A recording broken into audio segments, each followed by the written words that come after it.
پۆل دیراک لە کورسێکی باسمان کرد پۆل دیراک چی بوومە پۆل دیراک چی ئیزافە کرد لە بۆ کوانتم مکانیکس ڕێلەتیڤیستی چی زیاد کرد لە بۆ کوانتم مکانیکس پۆل دیراک چی دانا لە بۆی چەند ڕەمزێکی دانا چەند هێمارێکی دانا ناوی لە ناوچی بە دیراک نۆتیشن ناوی لە ناچی دیراک نۆتیشن کەواتە دیراک نۆتیشن the physical state لەگەڵ من بودەم باسکەم باشە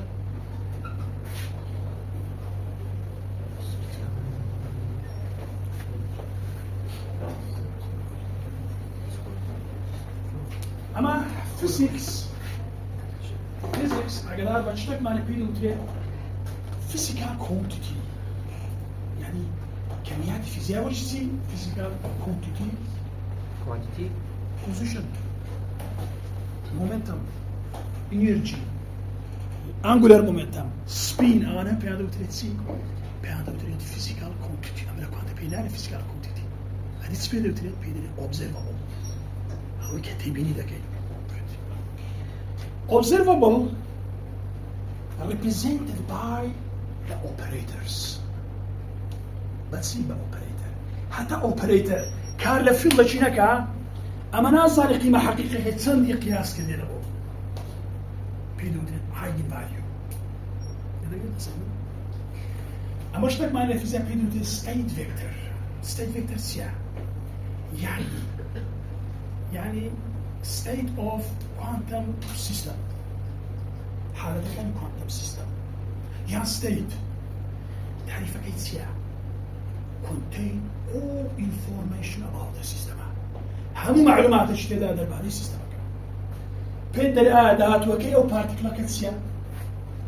چی لێ دێ؟ ئایا قیمەتەکەی چەندی دەدا ئەگەر ئەو ئۆبزەرڤەبڵا بکرێتە ئۆپەرەیتەر تەسیر لە من نەکا هیچ معنە ئەمە هیچ ئەمە شەڕات ئەمە سپەیسمانێ سپەیس دا you have space ئەو سپەیسێ چێ بەمە هێلبەر سپەیسە هێلبەر سپەیسیا هێلبەر سپەیس لینیەرلی کۆمبینێشنی مان کردو نەبوو حتى كهرباء لنا ويردا سيتي دا بيدو تري ستيت فيكتور تدا ستيت فيكتور سيا يعني سي information system contain all information about the system هم معلومات كانت تدا دربارة السيستم أو wave function sorry أنا باش أو ستيت فيكتور بيش ندري wave function بصاير فارج كواتا state vector إنسانة بتسيب element of a vector space أما قال هاتو space لك مالهم space لك vector بعنصر كاني element كاني تخمة كاني نا أو space بيدو تريد state vector وبيش يدو تريد wave function وبيش يدو تريد أيكو IB وبيش يدو تريد column vector وبينهم تو هيلبر space دكتور element المقصدي energy momentum مشتانع؟ نعم شو element قصدي wave function هذا elements بالضبط wave function يا احتمالية تواجد particle كذلك particle تبيني شو؟ The physical state of system ولا state of system سميرة بعد state of system is the system that contain all information about the system. Period state vector. Good. However, the physical state of system is represented in quantum mechanics by elements of Hilbert space. بس تفسير لكن ده element كان Hilbert space. كذا أجل Hilbert space تبي هم element كان ناوي period state vector. However, the physical state of the system is represented in quantum mechanics by element of the Hilbert space. These elements are called the state vectors. Speed of the state vector. State vector كابراكا ناي فولدي راكا قلت لما بها state vector أو رمزي لدى ناوي لدى نبا كيت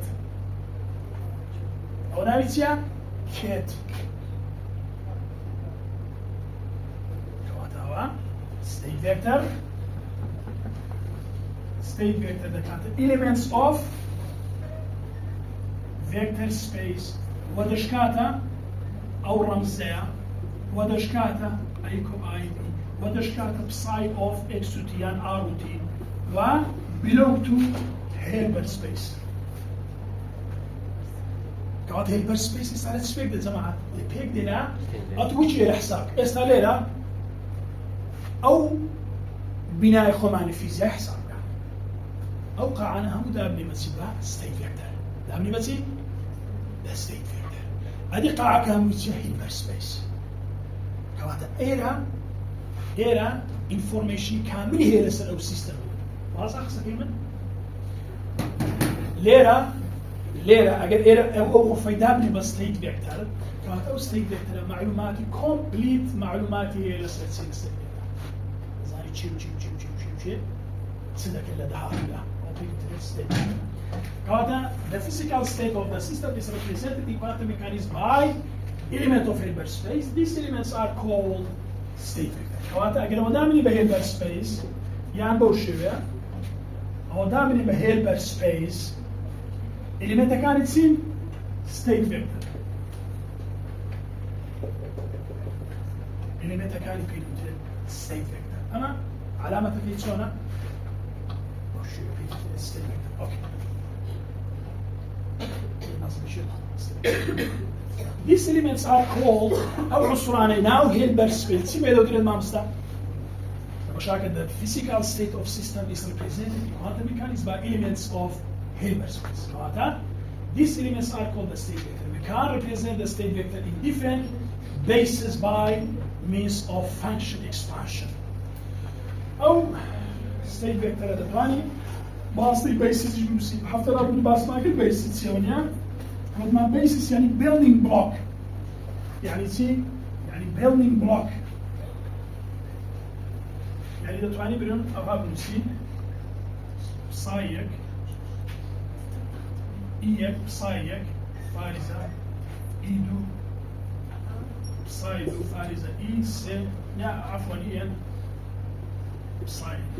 أنا بيعني مثل basis اگر هاتو گریمان هاتو ل 3 dimensional بدل دیکات البازگوتی ما با زور لسری ونسین ل 3 dimensional ایش کیم او دبت ای سي ونیا او دبت ای سي ای سي او وقتی او چون تفسیر ل basis يعني building block که لس اساسی و تو فکر کرد ادری او وقتی او دکات سیما مستا 1 0 0 صايق صفر ياك صفر بصايد صفر صفر صفر ياك بصايس أو يا مبسطي أو تبي كاركتريزين ستيت فيكتور أو تهمو لمودو أو تسيو علامة جماعات أو بيدو تي ستيت فيكتور باشا فيشي لو تريد سي كيب ساين سيا كيب ساين كات أو فيكتور ستيتا we can represent the state vectors in different bases or the different bases by means of function expansion أو زارد التواني تسكين expansion لوكين span لوكين هي بسايد يدو بسايد هذا الأخير good لو سكون linearly combination كواتي this is analogous to specifying the ordinary Euclidean vector by its components in Marian coordinate system وكو باس ما قلت من I G K وانا بو Hilbert space لا نسي لا يجي أدي سلا نسي أو بيزان إذا يك يدو يسمى من دري أزارت يك يدو يسمى بيزا كي تسمى من دري I G كواتا for instance you can represent equivalent of vector by its components in Cartesian coordinate system مثلا باماشي وكل من دري توزيع سر Cartesian coordinate ماذا كده ليرش بهما شو لسر coordinate بلام لير لسر basis إيه بيسي وتذكر شو بيس فرق يلقى أيجي كلمة لا يوكليدنا 3 dimensional بنيا بس أيجي كلمة نبو كواتا كان present equivalent vector by its components Cartesian coordinate system in physical coordinate system or in cylindrical coordinate system دشتواني لا spherical coordinate system مش بكان مني دشتواني لا cylindrical Cartesian system اگر لكارديزان بي كان مصطفى سوسيو كومبوننت كان اكس واي زد بنيا ادي اگر لسفيريكال بهالبسط ار ثيتا فاي ادي اگر لسلندريكال يو زيرو نقطة يعني R 5 زيتا Z next to Z. The meaning of vectors is, of course, independent of the coordinate system. Zara, I was already the vectors, of course, independent of coordinate system. Chosen to be represented its components. Similarly, the state of a microscope system has meaning independent of the basis in which expounded. However, the free state vectors is then چه دزانیست تو free state vectors from coordinate قصدی چیه؟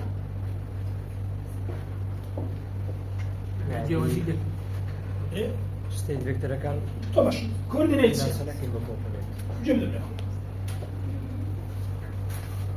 فيكتورك مان هنا فيكتورك مان هنا ناوي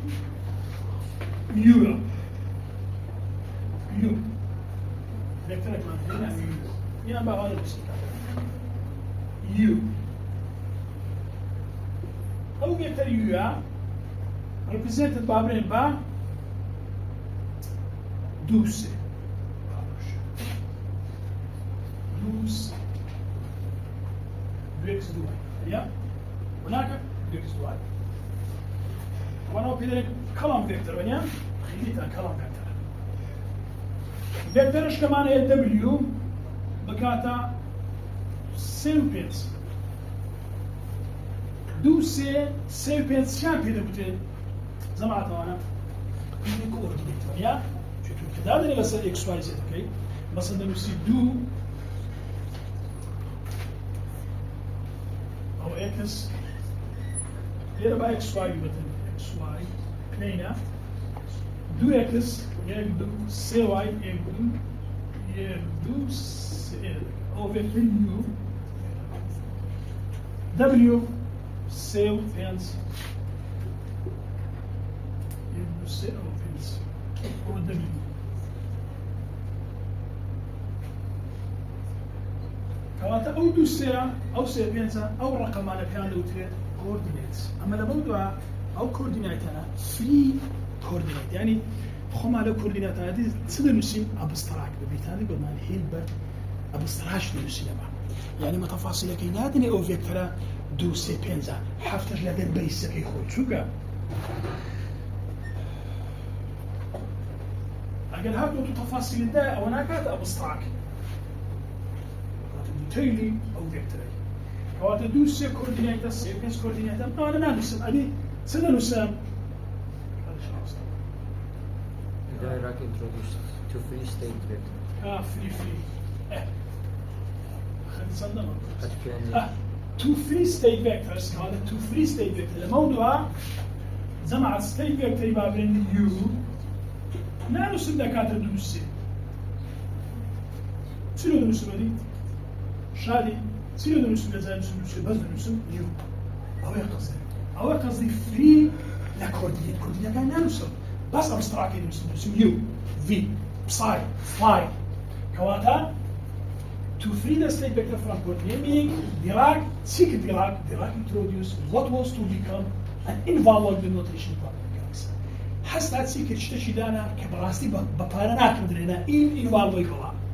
أيوة سيكل It allows one manipulate the formalism of quantum mechanics with A's and Q. وشكل أو أنا كلا quantum يجدك بعستيش يعني أسامي واضح يشفي. شو كمان هم تفاصيل قدام السيت صار فينز بيزك اللي بموسم حفتوش تبينز بيزك اللي بسخر يعني هو زوري زعز لك تسيكل حسنا كرتي وما تسيب الروتيشنك هاي سيدانا he introduced the concept of kits brass and brackets. which will be explained below. سيكل ما مسا أو رمزاني دانا دوشيا حستا سيرم سيدانا قاتالي بزور قريقوا أو رمزاني دانا ناوي لنا بكت أو شناوي لنا ببراكت أو شناوي لنا بإنر برودكت يعني سكالر برودكت ناوي لنا ببراكت شي حتى أو كورس إخراج كنا ببراكت يجدكين نك بسايكونجكت كتابة قديمة كان كوانتم ميكانيكس همي بس لو نامسا بساي كونجكيت بساي يعني بيزوري زعزك البراستي كان محمد مشا أوهم اشتقاقيا أو همو linear algebra دبا بنوسيوا ببيسيسوا با coordinator سيكل خواخيري وزرامي بنوسي هستا أم استراحة شلو دانا سيكل بتكاك لتياتي أو شريو أو هلا تسبق هنا وتي خلاصة كده هذا الاسم لتياتي هر state vector contain all information about the system سيكل يكسر كيت لو دانا كيتسيا براش لو دانا براتسيا استبيتا بيرد براك بين السيركتس كيتس يقولون elements of a vector space يعني بنيت العناصر كانت سي vector space يعني اگر space اكتب vector بي عنصر كانت سي بيدوترير كيتس سي بيدوترير كيتس good هذا كيتس هي elements of vector space باش ديراك denoted the state vector psi زانا state vector psi كمان هيس فرقينيا بلام لازم نمسك psi of r روتين كل دكاتره شيء يستخدم نمسك كيت psi نمسك كيت psi كمان ديراك noted the state vector psi by the symbol أو علامة أو تساوي علامتها كيت psi which is called a kit vector is called kit vector أكيد سيرة psi good or simply kit زوجة كيت kits belong to that C وما kits belong to C Hilbert space لو شو ما state vector is belong to Hilbert space معناها تسي ولا لا kits belong to Hilbert space good كمان kits belong to the Hilbert space Hilbert space إذا احتماله vector باحتماله real number بي أقل vector بيدريته Hilbert vector space أقل بيدرس Hilbert space كعلامة تكشف or is short the kit space اگر هاتو یک سپیس تری همون کیت بی نتوانی بلی کیت سپیس نتوانی بلی هلبر کیت سپیس نیست فرق نیست چه سوالی هلی را؟ بلی نولتا اوزار راست بفرق بیلوتا باز دکن کواتا کیت پسای او فارمچی تماما دشکاتا ایکو آی بی دشکاتا کلام ویکتر دشکاتا پیشی دو تری ستیج گیر ليش نودري elements of how to تعرفك elements of a vector space belong to سيما مثلا belong to Hilbert space how would belong to Hilbert space يعني belongs to هو لا غير يعني دانيال سيما مثلا دانيال لا Hilbert space بابي مثلا برادرك الخوي دول space هذه دول space يا هذه نفس براس elements of dual space هذا فرق يصير لك بزاف جدا دليل ابو هر فيكتوريك complex conjugated كواتا جوت نيال لغري بو ازدواجي بو جوت دوتري dual space كواتا براسيا علامتها كيف عكسي ويا نامست براس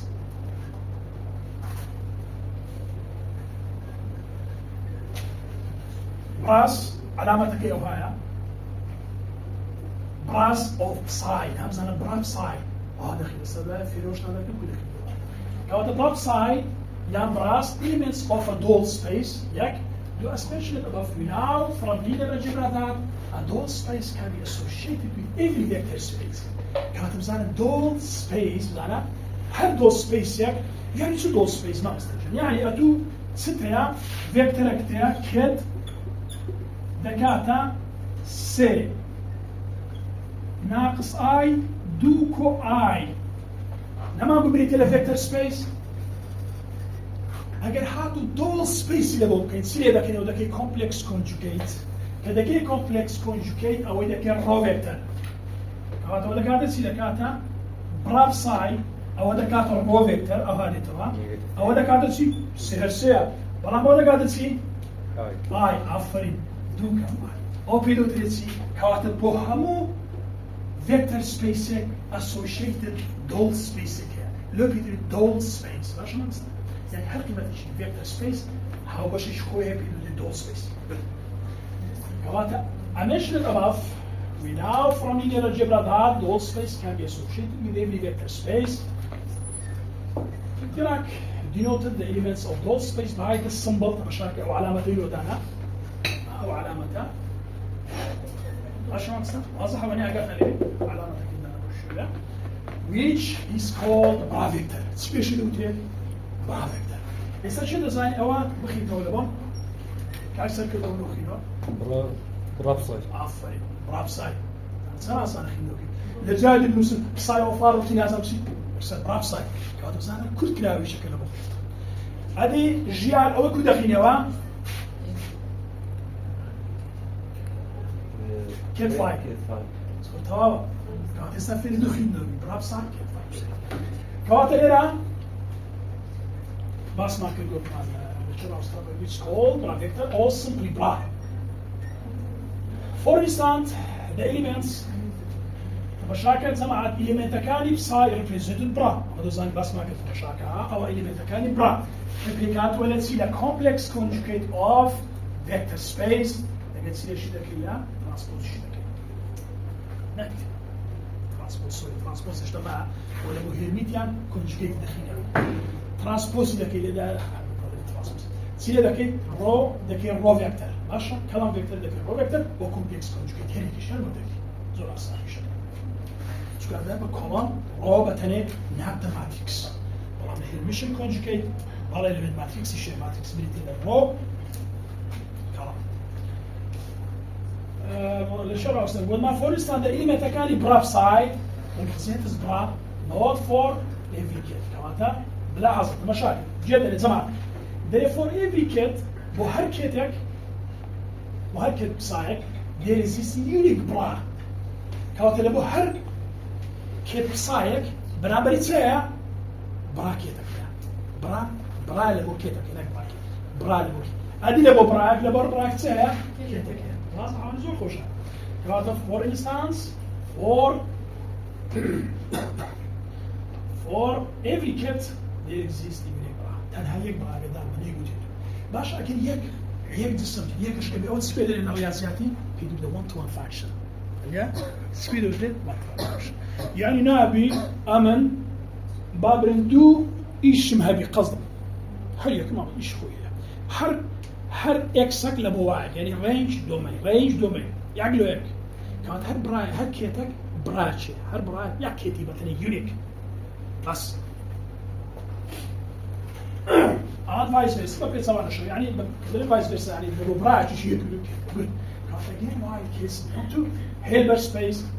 the corresponding branch belong to its Hilbert dual space هذا كيت زماجي هذا كيت سيا belongs to Hilbert space بالله من هنا اللي بروين دور سبيسا الوقت بينا عن Hilbert space نسي دور Hilbert space ماشي لو سودك كلامه كمان كذا الرو اللي بيتكلمش مان conjugate complex conjugate مان